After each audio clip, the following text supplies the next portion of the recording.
తాకట్లో ఉన్న మీ బంగారాన్ని విడిపించి ఆ రోజు ఆన్లైన్ రేటుకి కొంటాం. Sharma gold company. నమస్కారం, వెల్కమ్ టు సుమన్ టీవీ. నేను గీతాంజలి. ప్రస్తుతం మనతో పాటు ప్రముఖ ఆధ్యాత్మికవేత్త జ్యోతి శరత్ గారు ఉన్నారు. వారితో మాట్లాడతాం. జ్యోతి గారు నమస్తే అండి. నమస్తే. వినాయకుడి రూపాలలో ఏకదంతుడిగా ఆయన చెబుతూ ఉంటారు. ప్రత్యేకంగా ఆయన నామాల్లో ఏకదంతుడు అనే నామం ఉంటుంది. అది చాలా విశేషం కూడాను.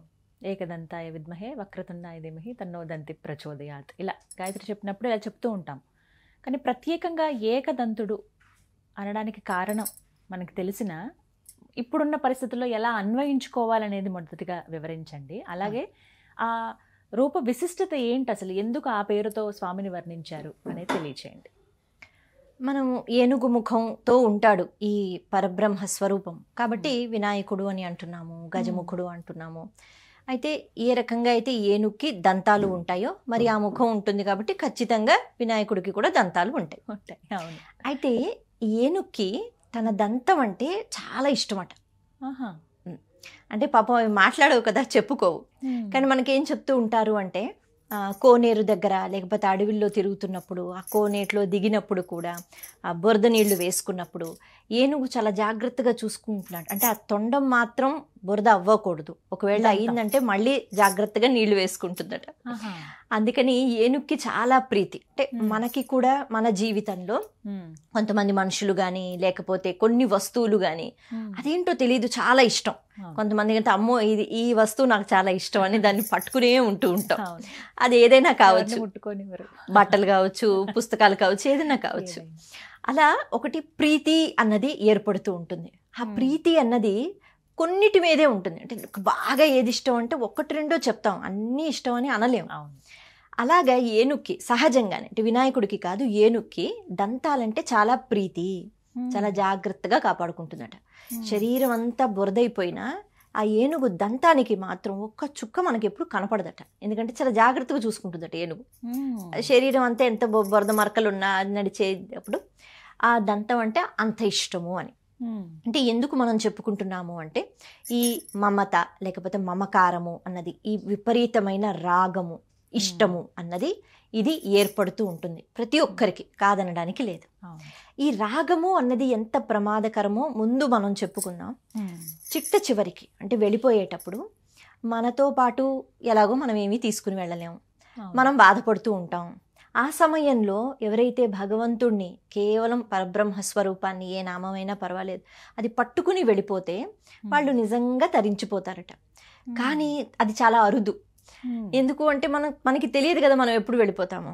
ఆ సమయంలో ఆరోగ్యం బాగా ఉండదు, మన ఇంద్రియాలు పని చెయ్యకపోవచ్చు, మనం ఏదో మాట్లాడదాం అనుకుంటాం, మాటలు రాకపోవచ్చు. ఆ అవస్థ, దేహ అవస్థ కేవలం అప్పుడు మాత్రమే తెలుసు.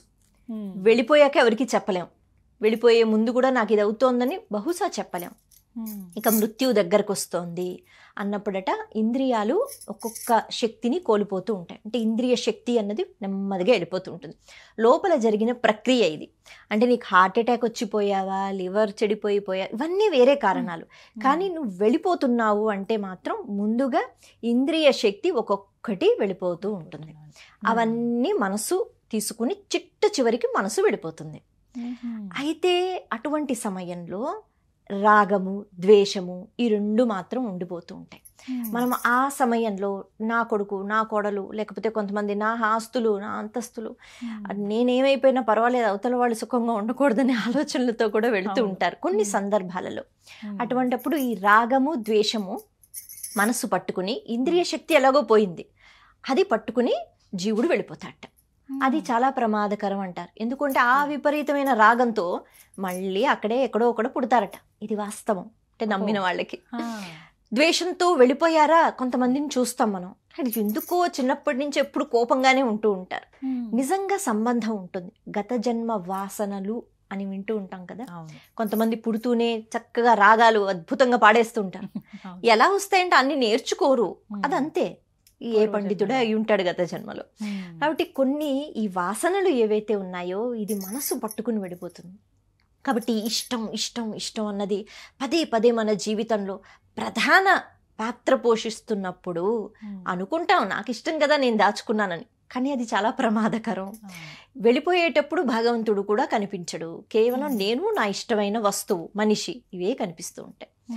అయితే ఈ రాగము అన్నది ఏదైతే ఉందో, ఈ రాగాన్ని విడిచిపెట్టండి అని ఏకదంతుడు చెప్తున్నాడు. ఈ రాగం చాలా ప్రమాదకరము, అది విడిచిపెట్టండి అని చెప్తున్నాడు. ఎలా చెప్తున్నాడు? ముందు మనం ఏ రకంగా అయితే ఏనుక్కి ప్రీతికరమైనది దంతము అని చెప్పుకున్నాము, మరి గజం ముఖం కలిగిన వినాయకుడు కూడా చాలా ప్రీతికరము, అలాగే అందాన్ని ఇచ్చేది. దంతం ఉంటే ఏనుగు చక్కగా అందంగా కనిపిస్తూ ఉంటుంది, అలాగే ముఖ్యము అని చెప్పుకోవచ్చు.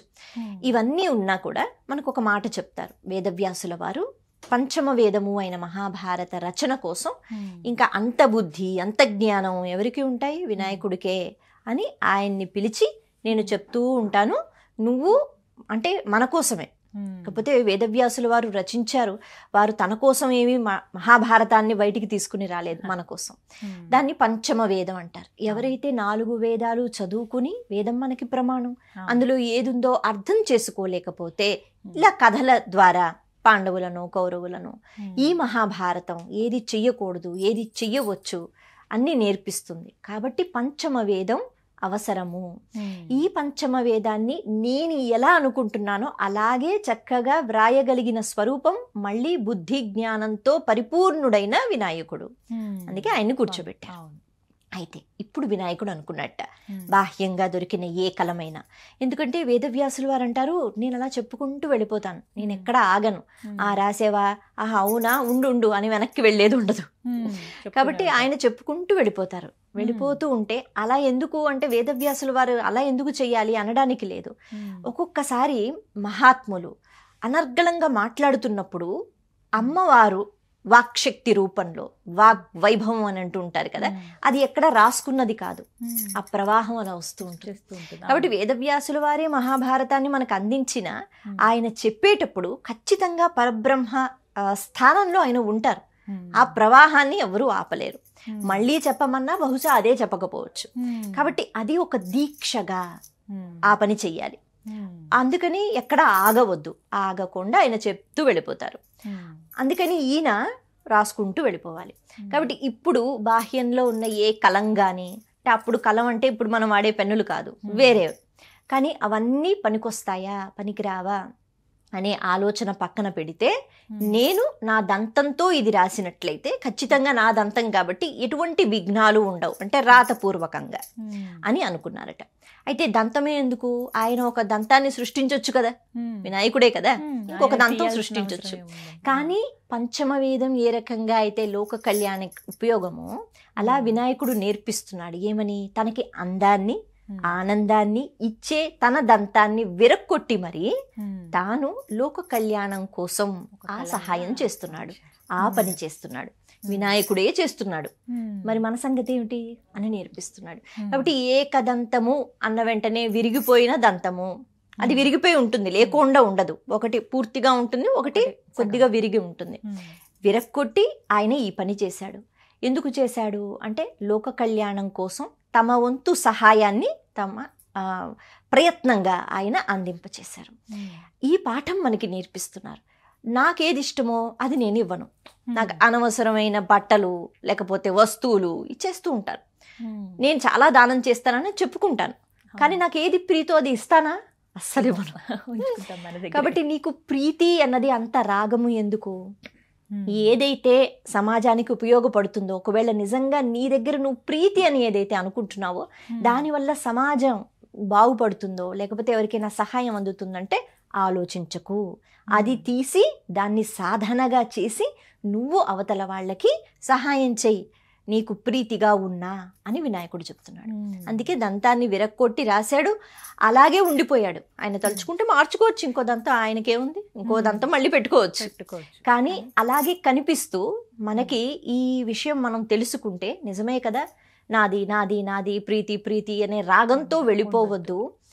విడిచిపెట్టే గుణం ఉంటే, అందులోనూ ఎవరికైనా సహాయం చేయటానికి సరే పర్వాలేదులే అనే ఒక భావన అది తొందరగా రాదు.